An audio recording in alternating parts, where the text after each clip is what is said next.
welcome you to BeMoreNews.com, the news before the news, where we uncover the truth.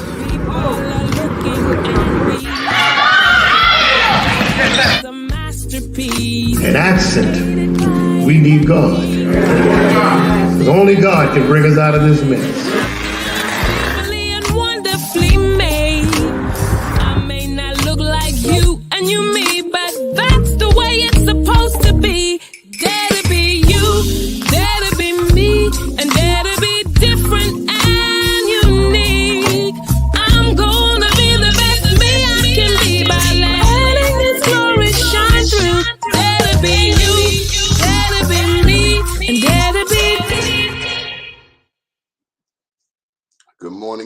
Good morning. My name's Donnie Glover, and we're in it to win it. June 20th. Lord knows where has this year gone. Well, I want to let you know in another 7 days. Is it the 7th? I have a birthday in a week. I will be celebrating 50, how many years? 57 years of being on the planet. 57 times around the sun. How y'all doing out there? Hopefully you celebrated Father's Day yesterday. Big ups to all the daddies. You get to sleep in the day. We got to go into a little history. And a lot of people don't know what today is and all of the particulars. First, let's say good morning. Who is that up in the studio? Well, that's Rico. We know Brother Rico. Hey, Brother Rico. Father's Day just went down. The good word says, honor thy father and thy mother, that thy days may be long upon the land which the Lord thy God giveth thee. So, big ups to all the daddies. I don't know who is this in the studio. Okie dokie. All right, so I wanted to share some information with you. Today is the national holiday. A lot of us don't even know what the hell we're celebrating. We're just glad to have a federal holiday. The Juneteenth, celebrate freedom.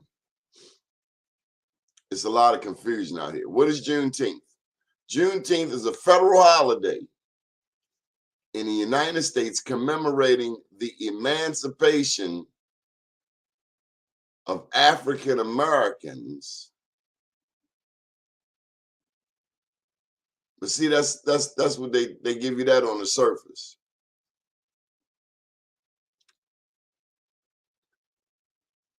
Juneteenth is the oldest nationally celebrated commemoration of the ending of slavery. But what they don't tell you is that this was specifically for Galveston, Texas, for Texas. Juneteenth happened in Texas. It's now a national holiday, but Juneteenth happened for Texas. They got the memo 2 years late. Let me pose this question to you. I got $5 for anybody got the answer. $5, I'll give it to you right now. You do take quarters, don't you? Then if Juneteenth celebrates the ending of slavery in Texas, because the rest of the country knew, they got the memo 2 years late. What did the Emancipation Proclamation do? And what actually ended slavery? Do you know? Do you know? Did the Emancipation Proclamation end slavery? Or was it something else? What ended slavery? Emancipation Proclamation, officially Proclamation 95, was a presidential proclamation, an executive order issued by Abraham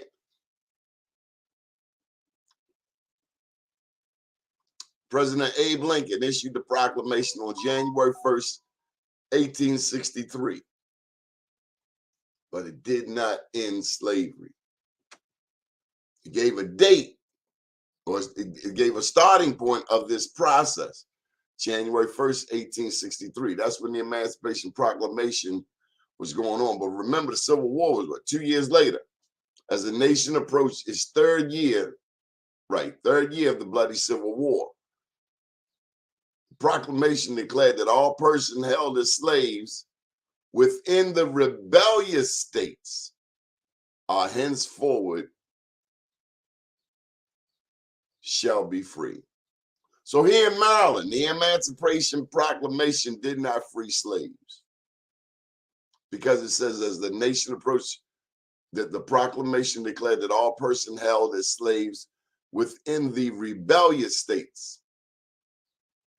Maryland was not a rebellious state. So the answer to the question is, what really ended the emancipation? Right. Michael Haney gets it. What really ended it was the 13th Amendment. Hey, Mike, you'll make me read all this stuff.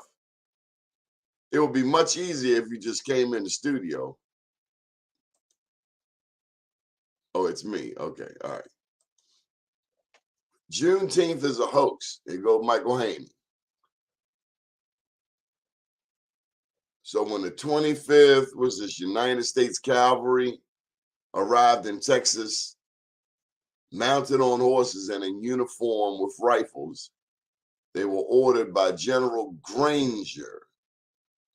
He was a general at 43, not to tell the shocked Texas slaves that they are now free. Disobeying General Granger's order not to tell the enslaved blacks that they were free, the black troops of the 25th, in an act of disobedience, informed the Texas in an act of disobedience. Hey, mama, you free? That's disobedience. Hey, daddy, you free? Hey, Uncle Lou, you're free. An act of disobedience. Do you understand the language? And but more than that, can you wrap your brain around the type of brain that actually thinks somebody else deserves to be in chains? Karma is real. Let me tell you, as you try to carry poison to your enemy, you are bound to spill it on you. The best thing America can do is to be very, very kind to black people. I think that is the most intelligent thing that the rest of America can do, is be kind to black America. It only makes sense to me, because everything that has been done to us,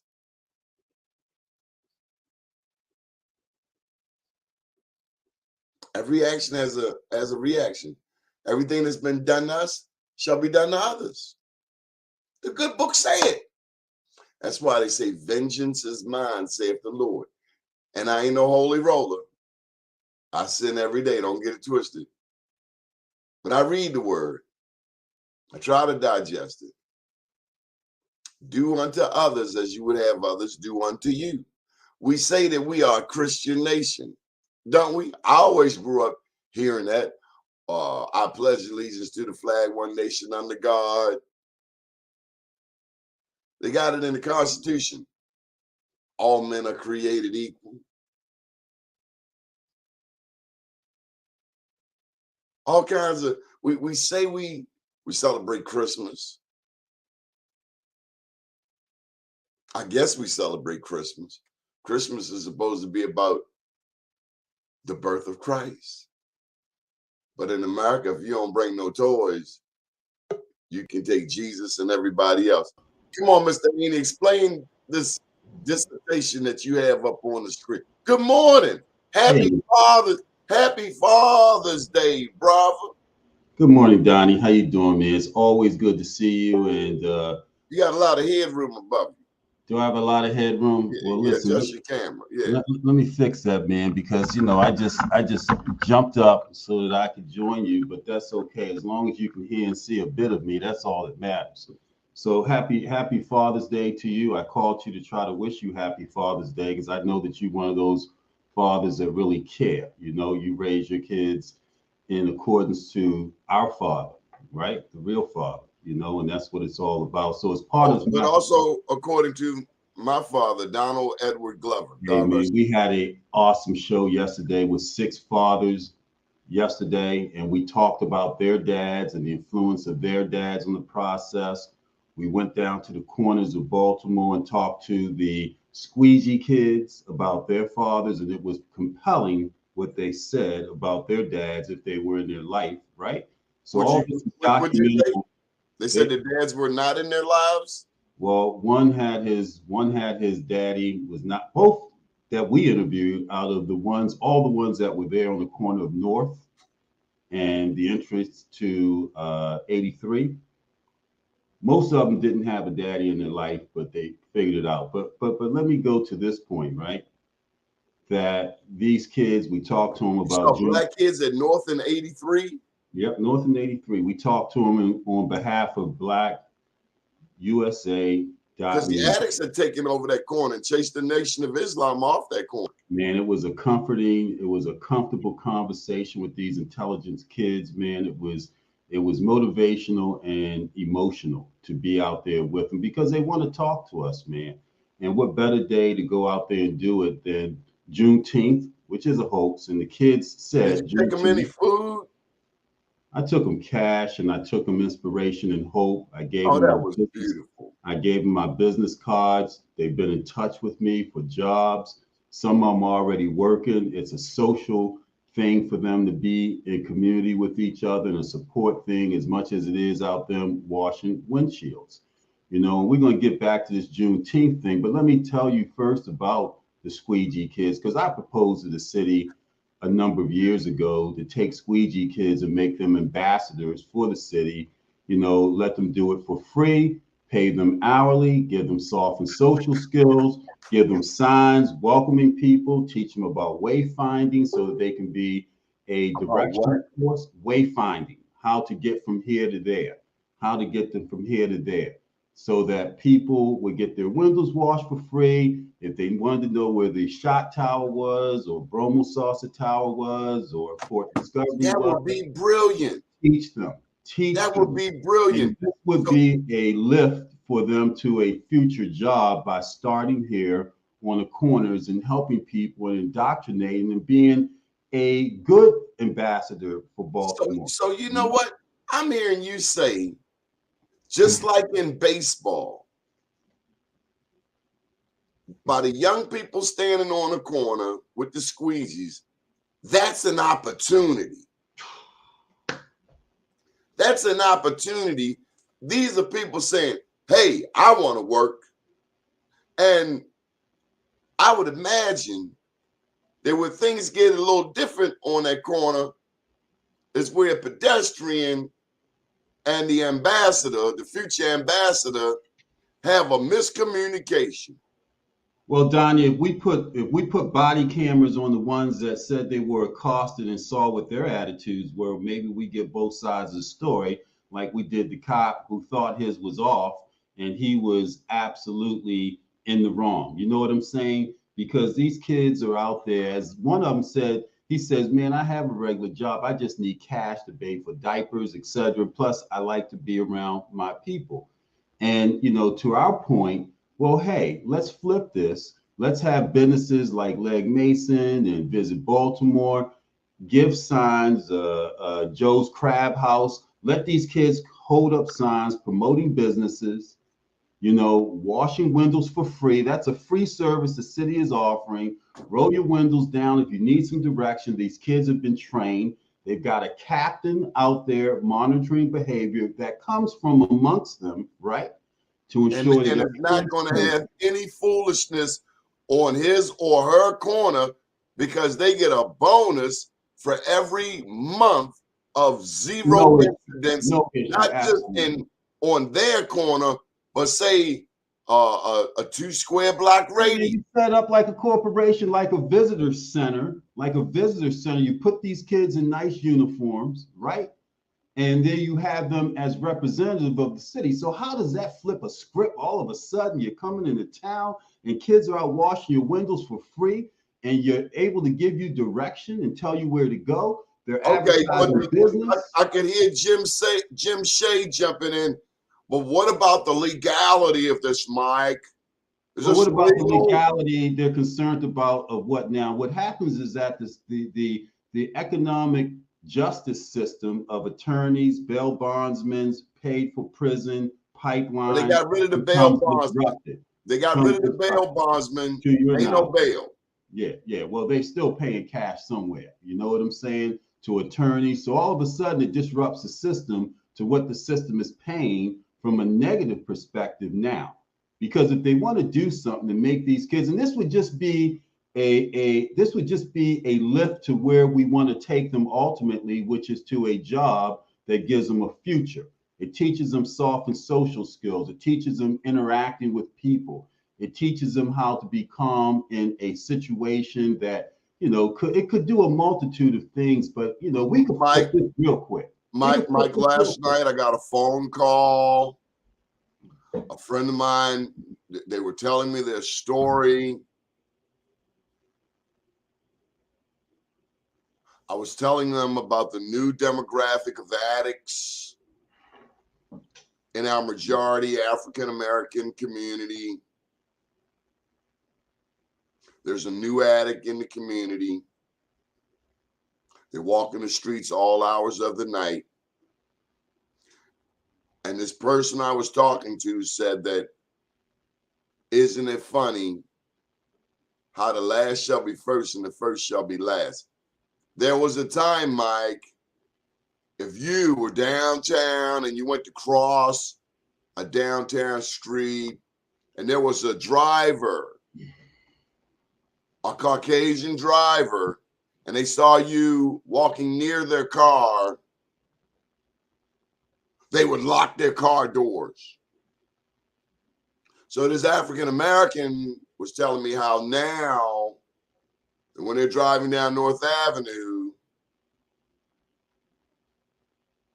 and this new demographic of addict comes towards their car, they lock their car doors. Black people locking their car doors from the white addicts.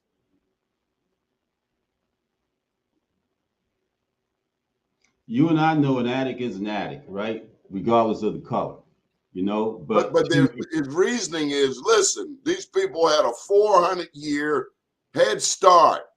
And now these people, many of whom are related to Donald Trump and that whole J6 mindset, now those addicts that were kicked out of the white community are now down here on Pennsylvania Avenue sleeping in alleys. So, Donnie, my perspective is that it's intentional and it's part of the track to gentrification. So that is the first wave across the bow, is a sentiment to those communities, right?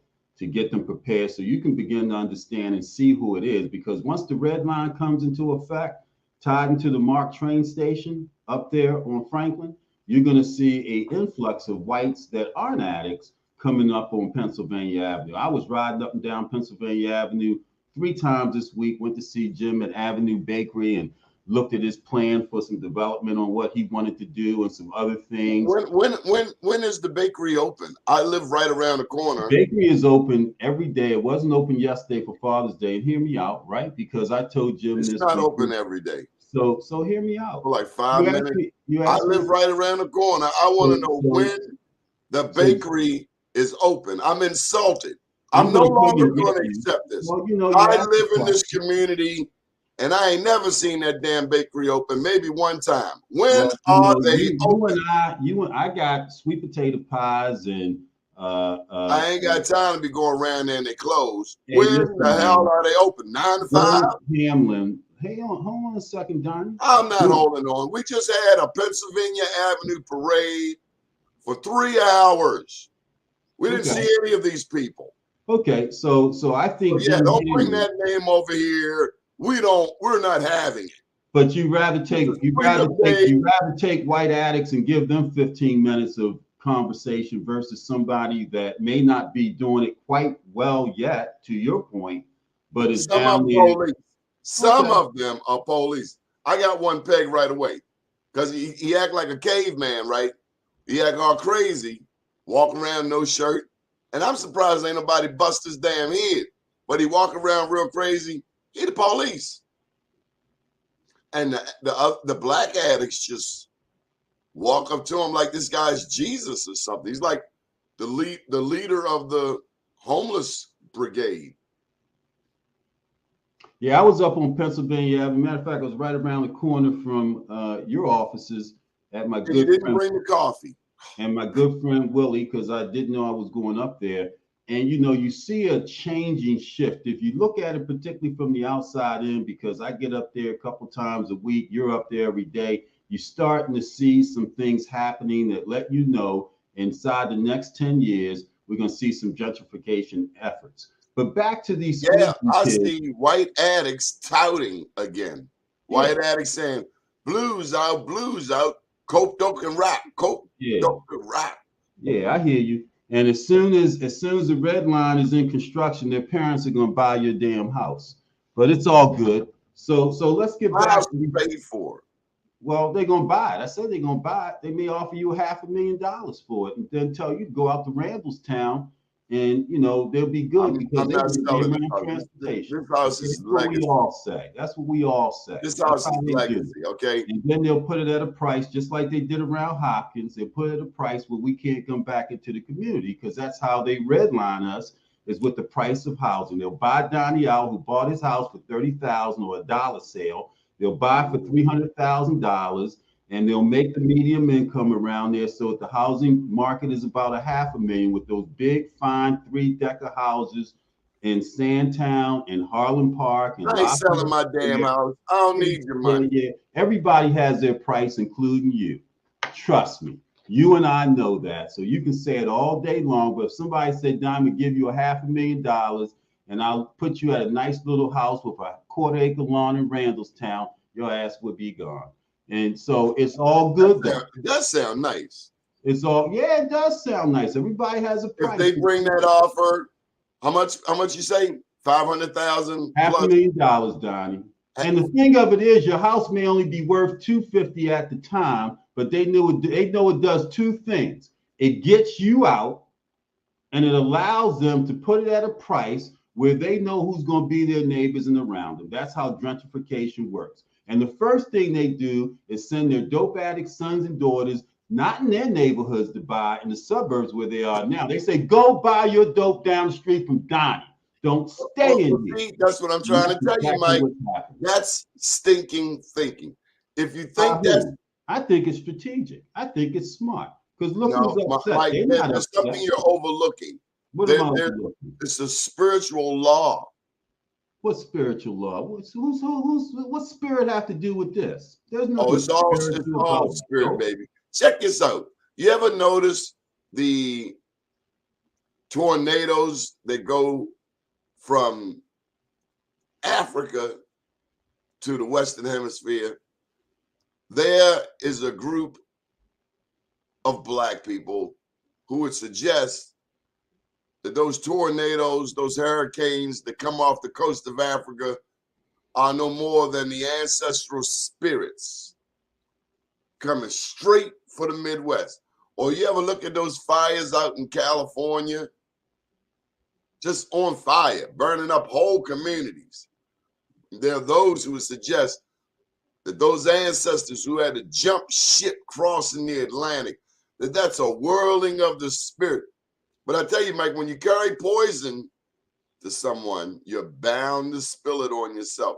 And that's why it's good to forgive and to rid yourself of hate, because but you see, do you hate those dope things in your alley? Do you hate those dope things in your alley?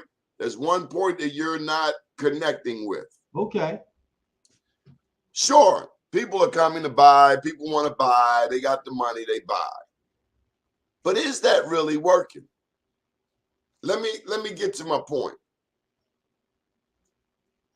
Black people have a lot of sex and make a lot of babies. That's why they put all the abortions clinics in the black community. You know where they don't put abortion clinics? In the white community. You know why is all this kickback over abortions and Roe v. Wade? It ain't because they care about your black babies. They're trying to save white babies. So what I'm saying is, yeah, they coming. I've been hearing that 30 years. I've been in this house 30 years. I've been hearing that they coming. But you know what I know is also coming? The browning of America. So they better hurry up and buy it because they running out of time. The clock is ticking. Mm-hmm. So you got your point, and I hear you, Donnie, and everybody has a perspective, right? But let's back to these squeegee kids for a second in Father's Day, which was the initial conversation. We're talking about Juneteenth. Yeah, but we talked about Juneteenth and Black history with these kids, man, and they said that, slavery still exists. This is what two of the kids said, and that interview is available on blackusa.news on the 60 Minutes in Black USA show from yesterday, where you can hear these kids, these squeegee kids, talk about Juneteenth, Father's Day, Black History Month, and from their perspective, what it is. And generally what they're saying is that we're bamboozled and that slavery still exists. And we know that it does because the 13th Amendment talks about that the only way that slavery can be enacted in this country is for crimes atrocious to a point where you can have imprisonment or slavery. So what do we have with 50%? It's Donald Trump. No, it was well before Donald Trump. Donnie. No, we know from a slave perspective with prisons, 50% of the prisons in this country are occupied by people of color or black people, and a 12% populated country of black people. 50% of the prisons are filled with black people because that's a form of enslavement.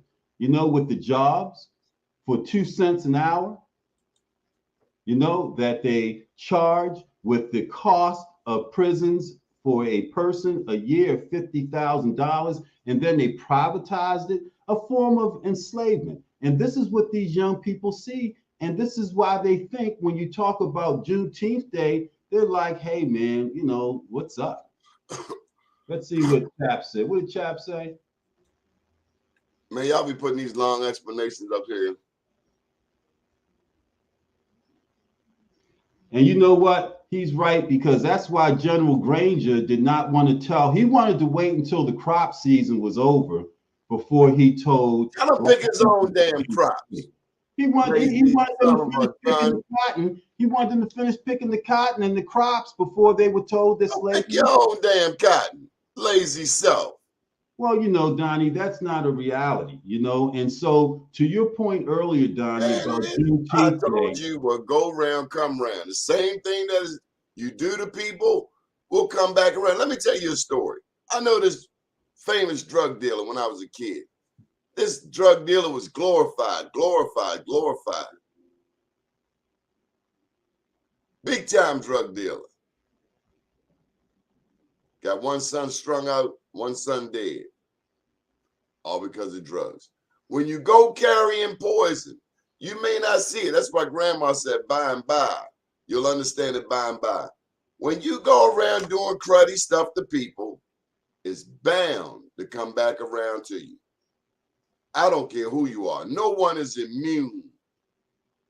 God is not a respecter of persons. Whoever you are, what goes comes. Show me somebody who can avoid karma. Show me one. So I see Chap's comment regarding there's some toxic. Except that guy from the 800 club, 700 club. Because that Pat Robertson, karma be missing him. Yeah. And then they get up there and pray for people. After they done said every racist doctrine, they're going to bring Jesus into it. 700 club. Pat, what's his name? Pat Robertson and his son. Yeah, his son runs it now. In the name of Jesus, it's all When I hear commercialized, that dude all start to about pray, it's money. like, oh my God. It's all about money, Donnie. We know it. It's just their form of commercialization, and it's okay You that they do can't that. pimp God, brother. Yeah, you can if you want to. That's what they do. That's what they choose to do. It's okay, Donnie. Go round, come round. I'd rather talk about, although I know it's your show, I'd rather talk about in our community What you say versus again? Pat He said, Robertson. I know it's your shit. It's your show, man.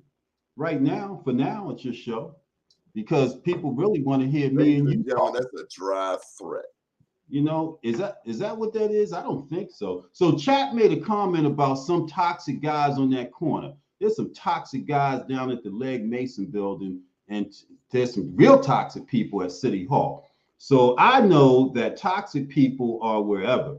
And I heard that, so like we can't generalize at bad incidents. We can't generalize the good squeegee kids out there like Fats, Nate, Pee Wee, Dope Boy. It just depends on who is working those corners. No, it depends on our ability, Chat, because I don't disagree with you. Our ability to interact and not be afraid to mentor and to talk to these young people. Because do we expect Wall Street executives down at North and the entrance to 83? Do we expect If they squeegee? start sniffing Do we cocaine, they're expect gonna be there, not the squeegee? capacity that they thought. You Do know, we let me tell you, expect a squeegee mentality at the Leg Mason building? let me tell you something. When I see these white addicts in my community, There you go. I know that some of them come from some good jobs. There you At go. first, when they first start coming around, clean as a whip, real There you clean, go. real clean. After one weekend in Sandtown,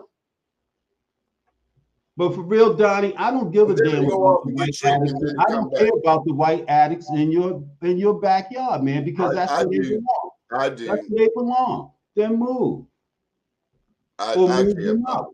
And so my point was earlier, Donnie, because it's not that you're wrong, and I'm just being facetious in saying that. I said that there is a bigger coming than those white addicts in your alley. We just have to understand the order of process.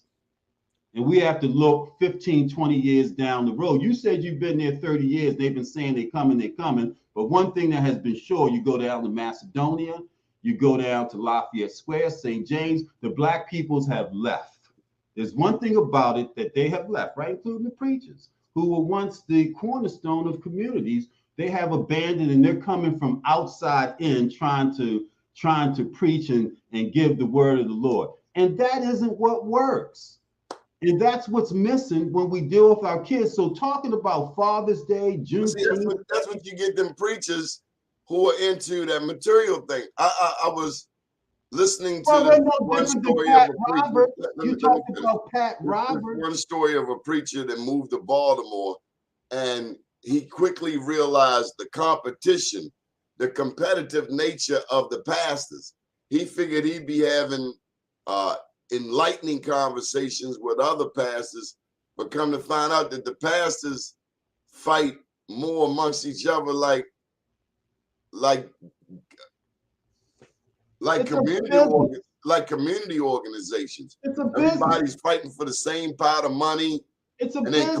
COVID showed you who your preachers really are, if your preacher really care about the community, because it's so much easier to do stuff online. So then you're doing everything online, and then the question becomes, do we need this church building? So Donnie, Pat Robertson, there's no difference between Pat Robertson and Creflo Dollar, and I don't want to name any preachers here in town when it comes to commercializing and monetizing the God. You know what Jamal I'm saying? Bryant. Hey, listen, I'm not kicking out any names. You can do that all day long. We have some people that think Oh, that, they talked about him. They talked about that church. well, Then he got out of town because he went to Georgia for a bigger church, I think, right?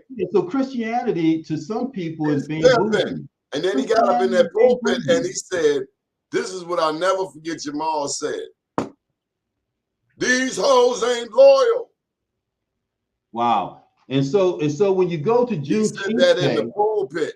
when you go to Same man Juneteenth that built Day, the Freddie Gray Center on Utah Street. You know, Freddie Gray was Pennsylvania Avenue, actually. yeah, I know exactly what you're saying. When you go to Juneteenth Day and the commercialization and the bamboozlement of how they all of a sudden, so what if before Biden signed last year, Juneteenth Day as a federal holiday, what did they think of us then? Were we still slaves up until last year? And all of a sudden it's federal and it's I've commercialized? never been a slave. My ancestors weren't. They might have been enslaved, but I best believe if my ancestors were anything like me, Well, they were first looking, define, for the first slavery, Donnie. opportunity, Define slavery because you are a slave looking for too. the first opportunity to cut the jugular. That's the left side of the neck. I ain't your slave. Donnie, they cut what's I in ain't your between your slave. ears, man. You I ain't may your not slave, be buddy. in chains and I'm a shackles. child of the Most High. Well, Donnie, you know, sometimes we gotta check And out the our first thinking. chance I get,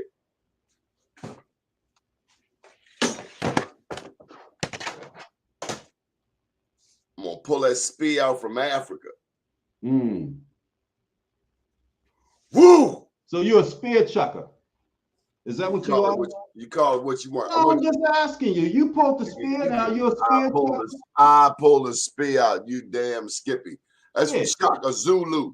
Zulu. Okay. Did you see what the Zulu did to the British? Wore them hind parts out. But see, then we get the land. We need some gold and diamond refineries. We got to understand the business of refining diamonds because other people have mastered our stuff. Hey, Donnie. And you got to stop letting people from all these other countries come into your country and buy it up. Hey, Donnie, did you know that over 3,000 Black women were down in Texas with the United Colored Troops, and they were dressed as men because they supported their men in the war efforts?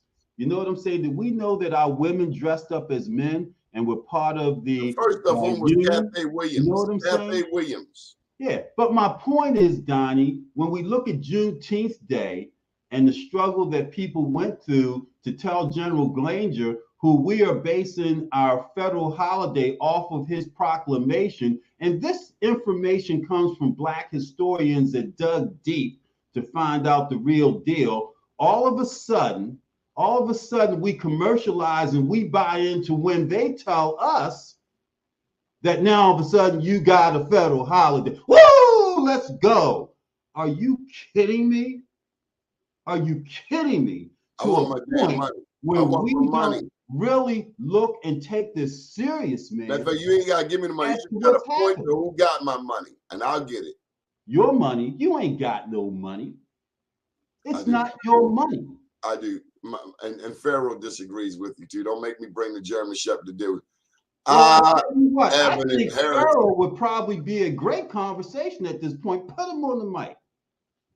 Pharaoh. But you know, Donnie, it's all good and well, man. But I think we are misinformed. Pharaoh, I feel like this guy is bullying me. No, I'm not bullying you, man. I'm beating you up with information. And we all need to be beat up with information. Let me give you, because you're gonna need some help, because I'm about to unleash on you. This is what this news network is all about. What's it about, Mike? It is ensuring that we have an ability to compare real information. There's the link for your allies to jump in and help you. No, it's not. We are all allies, Donnie. We are all allies, man. We are all supportive. If it wasn't for you, we wouldn't even be able to have this conversation. So don't say they're allies and you are what? Come on, man. You're the one that is the conduit to make this happen. So you say what you say, but be careful with what you say. Because see, I woke up ready, man. If you ain't ready, go ahead and sign off and let them come on, and we'll carry the station for the next 45 minutes. All right, Leroy McKenzie, I need you to come in, click that link, and Mike Haney has replaced me on my own show. Hey, listen, man. You know what? You know that you have done good when you are no longer necessary to carry your message. You know what I'm saying? Hey, I've been put out of the White House. I've been put out of nicer places than this. Well done. You know, I wasn't put out. I was escorted to the door. And we admire your humility in backing down gracefully. You know, if more of us understood. Man, you better pass the ball. Why do people want to stay preaching and they like 98 years old? Pass the damn ball. It's about the money, Donnie, and we talked about the money, but I want to go back to the kids, man, because Father's Day yesterday was huge. Juneteenth Day is misunderstood, and the connectivity to what the conversation initially started about gives us opportunity to have a difference, man, and to ensure that generations beyond us at our stage, you mentioned in a week you're going to have a birthday. You're going to be 58 years old. You know, what is your legacy to a point where it influences others in your community the way that you want it to, man? And we're almost there. We're almost there because we're talking and we're in conversation with each other and we're comparing notes and we're talking about Jim Hamlin and measuring how he may not be as effective as we want to, but he feels he is. So we have when we see Tharu Vignaraja on television, most of us, let me finish my statement. Most of us that love Baltimore see a carpetbagger. I've lived in this neighborhood for 30 years. Just because you put a billboard up with some pictures of Kwesi and Thurgood Marshall, and you got a bakery, and you go around telling people that you love Pennsylvania Avenue, that ain't no more than some Tharu Vignaraja. We need to have conversation. We need to have Jim. We need to have Jim Hamlin. Maybe we bring Jim Hamlin on your show. Tharu Vignaraja. You bring him on your damn show. I've been down that road. I brought Jim Hamlin on my show 20 years ago. When he was working for it's a new day. It's a new day, when he was working for UPS, probably where he first got the idea from, because at that time, stop cutting me off. Stop cutting me off. No, George Gilliam. I'm interjecting. George Gilliam is the one, he and his late wife, Stephanie, that put Pennsylvania Avenue, the Cadillac Parade, the Marquee, back on the map. So if you're going to have a conversation about historic Pennsylvania Avenue, then at least understand the history. It had nothing to do with Jim Hamlin. This had long before Jim decided to retire and come and do his little project. But George Gilliam is the one we pay homage to, because George and Stephanie got the ball rolling. Dr. Leroy McKenzie. How you doing, Dr. McKenzie? Brother? How you doing, Good morning. Donnie jumped off. Man, we kicked Donnie out, man. It's all good. How you doing, Donnie? It's a great conversation. But I did notice you wanted to, and you've been trying to get to it all morning about the squeegee kids and what you would in your conversations with them. I want to hear that. That's what I really want to hear, and how that went with them, because that's huge. Everybody wants to put a negative connotation on those young men, but you went down there. To me, you seem to have gone down there with some tangible solutions, having a conversation with these young boys that said they wanted to talk to you. They're hungry. They're hungry. They want to talk to us, man. They want to talk to us. I was comfortable. I took God's grace with me.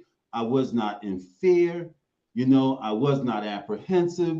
They looked at me kind of crooked because it was a few of them there, and we were good, man. And we've been communicating since Saturday. But the point of it is that Daphne Austin, the head of Mothers of Murdered Sons and Daughters, said a few weeks ago, why are we afraid of these kids? Let's go talk to them. They ask us where we've been. Yeah. Here's a mom, just like Erica Bridgeforth with Ceasefire, a female, right? Out there leading the effort on corners of our kids that are caught up in these atrocities. And here is Father's Day, right? Father's Day. I'm a dad, I'm a man, and what ownership am I going to take of my community? You know what I'm saying? Not go down to Curl Park and celebrate on a moon bounce or do double dutch.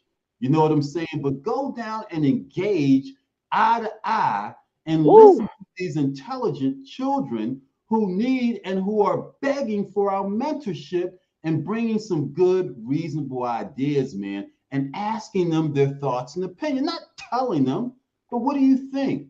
What's your thoughts? What would you like to see? How can we get this done? So that they have some buy-in to the solutions if there's a problem.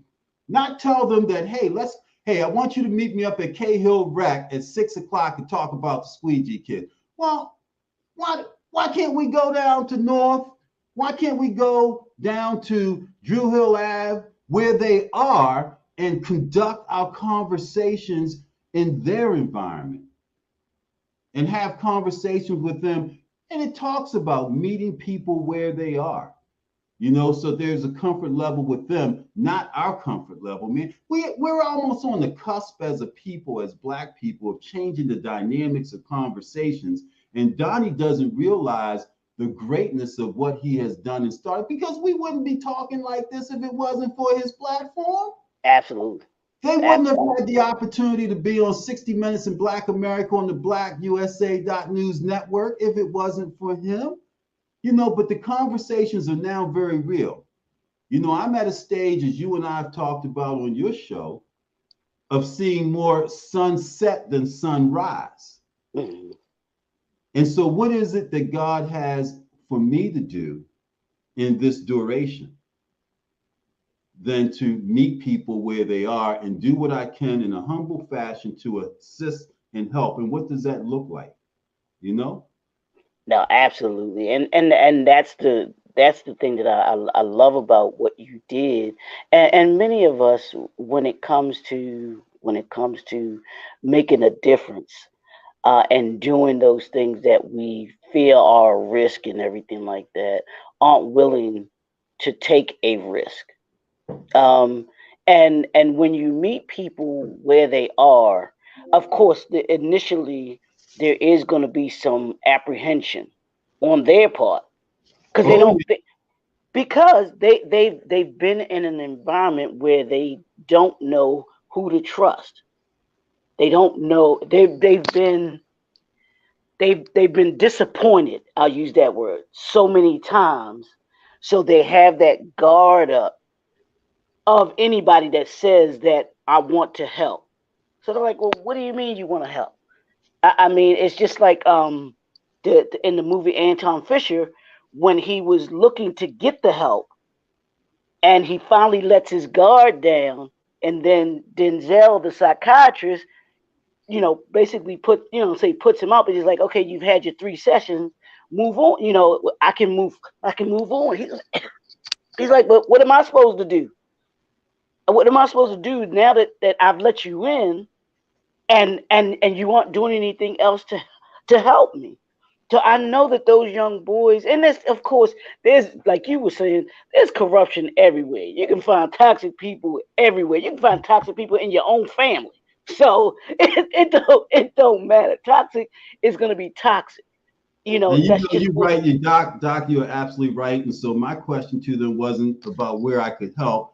It was about what did they think, because until we have conversation, I don't Right. know what help looks like for them. And they may Correct. not know what help looks like to them, unless we talk and dialogue and hear what it is they want. Like he wants to be a culinary student. He has a Wow. job. He uses that cash from the squeegee kids to buy cash, diapers, etc., until he gets a check, because what he's Wow. making ain't enough. You know what I'm saying? But he Yeah. wants a job working in a good restaurant, making good benefits as a cook. Trayvon wants to own land. He wants to own land. He wants to buy land. He doesn't really want to work for anyone. But the point of it is that they're allowed to dream. They're allowed to dream. Absolutely.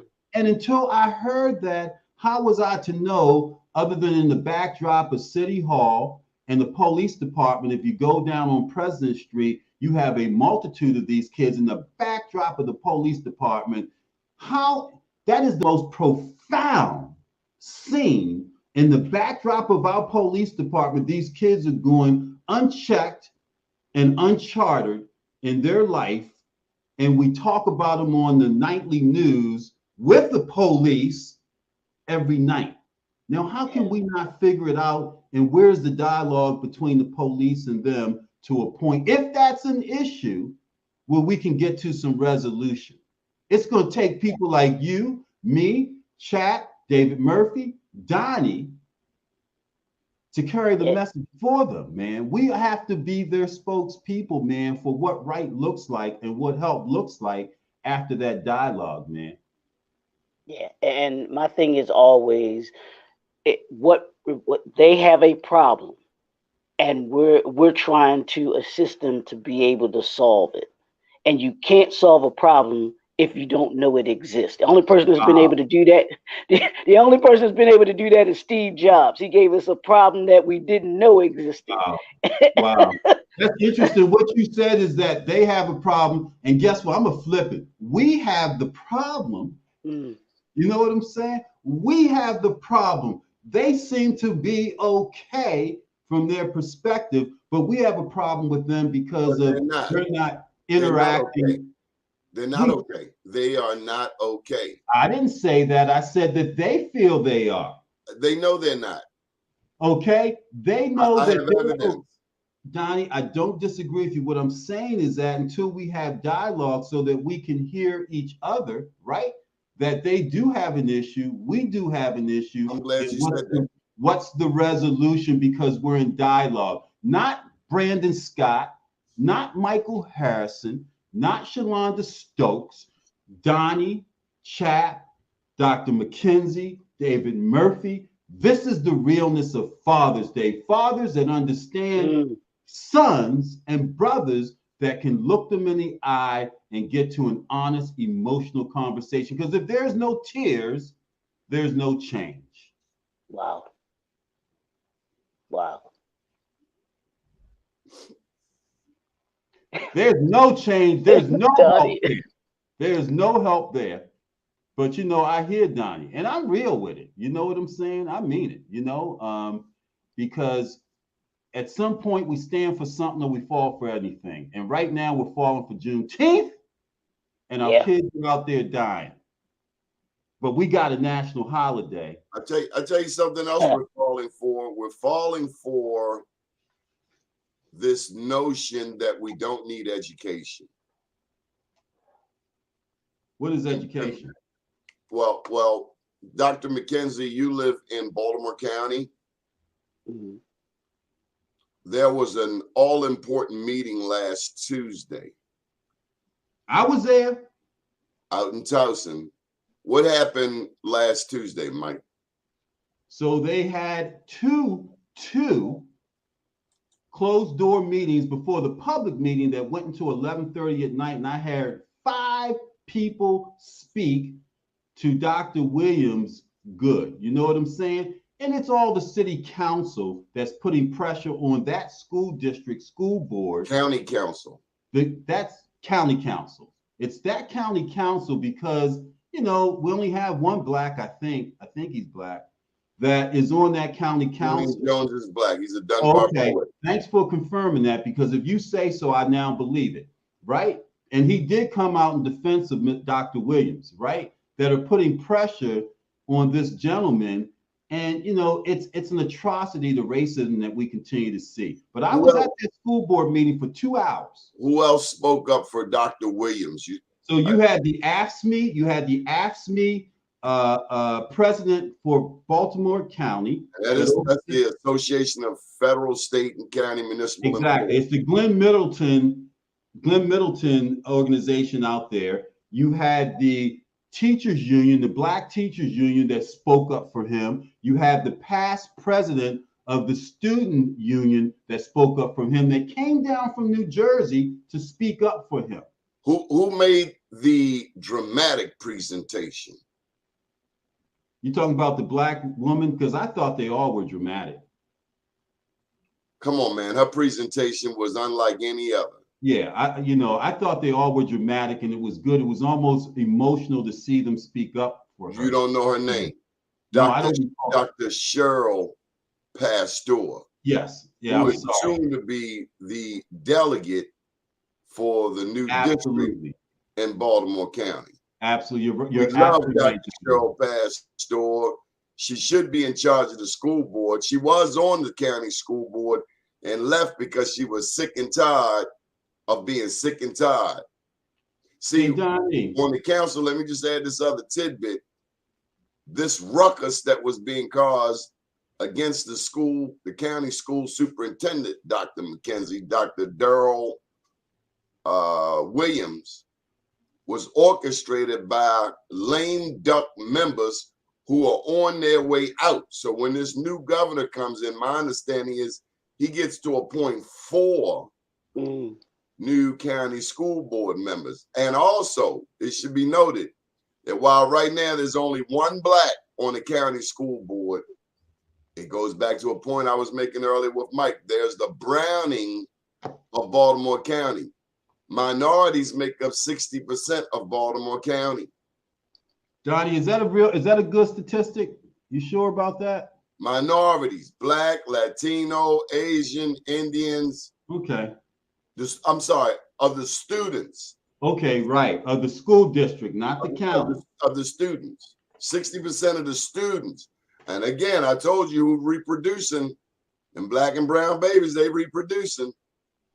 Hey, Donnie, since I'm the oldest, I'm an old guy, old fart here. Can I get 1 minute to plug something that I think is crucial for us on Black USA News? Sure. So tomorrow, I have a special broadcast of 60 Minutes in Black America with a guy named Dan Cox. He is endorsed by Donald Trump, right? And people are like, oh, why you do that? If we don't begin to listen and hear what those who may be in power have to say, in addition to that, how do we begin to nurture relationships and change hearts? And he's going to be treated with dignity and respect, as I expect to be treated with dignity and respect.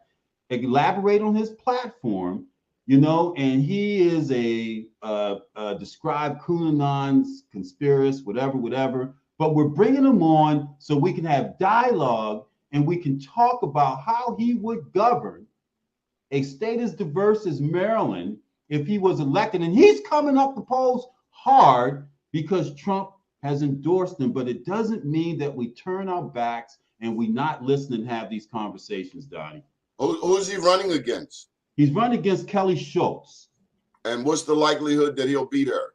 He is within 4 points now. He is within 4 points of her. It has tightened up considerably. She knows it and he knows it. Hey, look at the recent polls with Hogan being trounced by Donald Trump if he was to run for president in his own state of Maryland.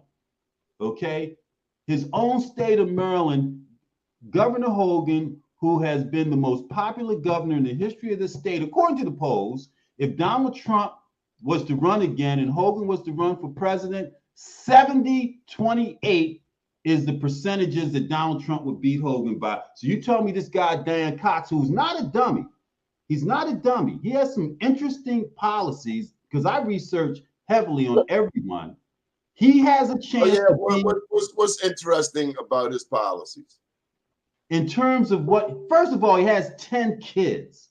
He has 10 kids and he's not Catholic. You know what I'm saying? So he has this environmental agenda and he has this political agenda that is veiled. He's got 10 kids, but he sides with a guy that has no empathy for children.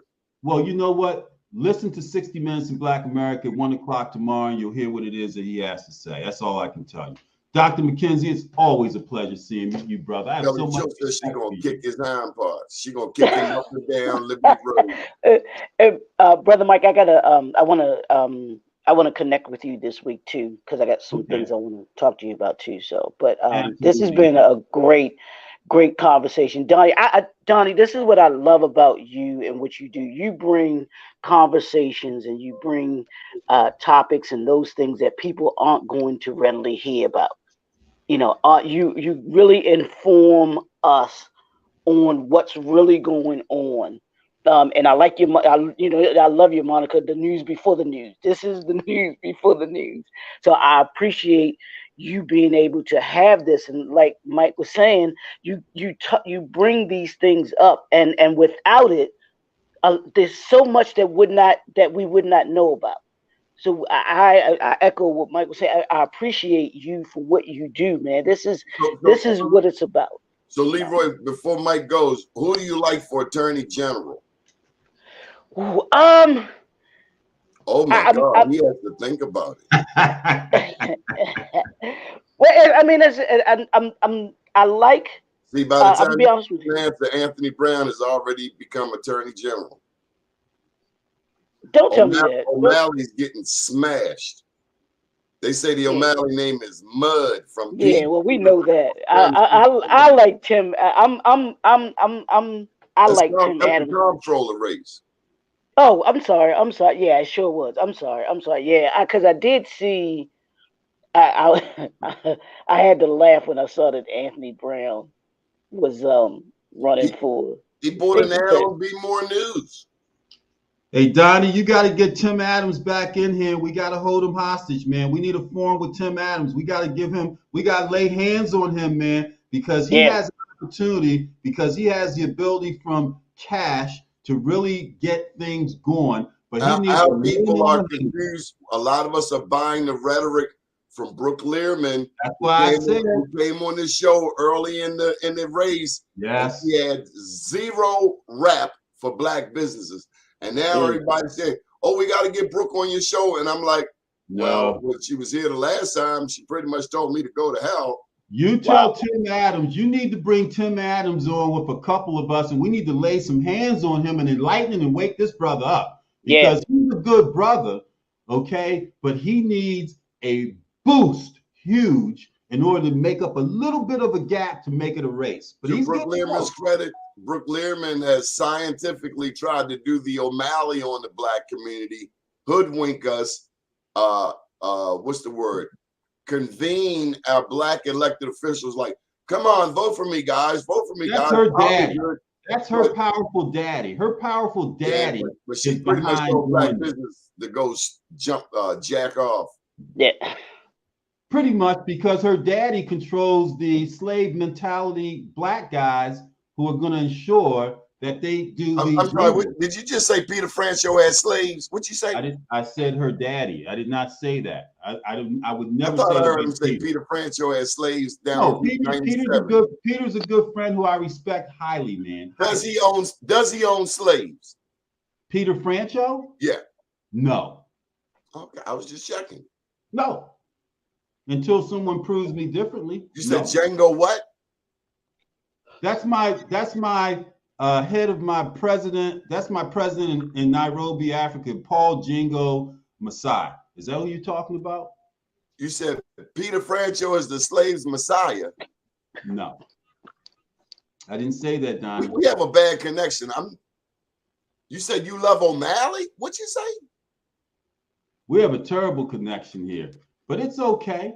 It's okay. Let's just embrace Tim Adams. Let's embrace Tim Adams. We'll figure out the gubernatorial race because we have documentable tape holding people accountable for what they say that we can play 3 years from now. Tim Adams needs a laying on of hands of the black community, particularly in Baltimore. He's in Prince George's County, and I think we can help him, but he's got to be ready to listen. yeah. Bring him back. Brooke Learman has worked very hard to get that seat. Her daddy worked hard. Her daddy worked hard to get her that seat. Listen, man, we know how it works. We know how it works. But let me tell you something. As long as you are a child of God, you belong here as much as anybody else. Amen. I agree. Power to the people. Mike Haney, Dr. Leroy McKenzie. How can people get in touch with you, Dr. McKenzie?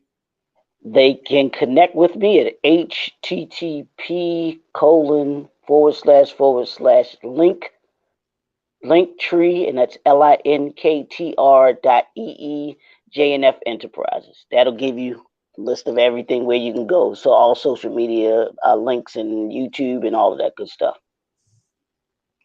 Mike Haney, so how can people catch up with you? So Donnie, they can get in touch with me on blackusa.news Facebook page. 60 Minutes in Black America tomorrow at 1 p.m. But Donnie, before we go, the plan for Pennsylvania Avenue, Jim Hamlin, we're going to bring him on because us brothers have got to figure out how to work together, man. Regardless of what we think. With respect. That's all I'm going to say. It's all if respect, I'm in the conversation, if I'm in the conversation, that's open 5 minutes once a week, you're going to get slammed. Hey, Donnie, please, let's not go there, man. Let's be smarter and bigger than that. If I'm in a conversation with two enemies and we are to love our neighbors, let's have the conversation, man. Everyone's the victory ain't never open, man. Hey, we're not going to disparage each other's black men. We're not going to do that. But we're also not going to pimp each other with that bull crap. Hey, we get pimped every day. So maybe we learn to be better pimps from each other. I ain't a Donnie, pimpette. you have a wonderful day. Good morning, world. I love